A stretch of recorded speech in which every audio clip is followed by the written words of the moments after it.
এটা দেখতে পাচ্ছেন বন্ধুরা, এটা হচ্ছে নৈহাটি লঞ্চ ঘাট। অর্থাৎ এতদিনে বড় মার জন্য সবাই কিন্তু এই ঘাটটাকে অনেক বেশি এক কথায় বা এক ডাকে পরিচিতিটা জেনে এসছে। দেখুন এই নতুন আর একটা ফেরি, নতুন বলবো কি, তাও এটা 2-2.5 বছর হয়ে গেছে এটা। অর্থাৎ যখন আপনার সিজন বা উৎসবের সময় মারাত্মক ভিড় হয়, তখন এই দুখানা ফেরিঘাটি অলরেডি খুলে দেয়।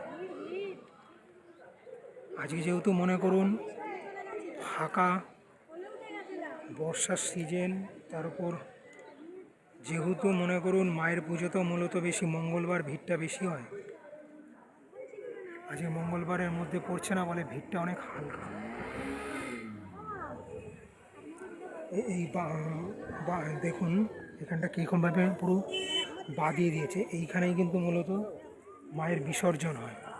এখন দেখুন ভাটার টাইম তো জল পুরো নেমে গেছে, পুরো জল নেমে গেছে।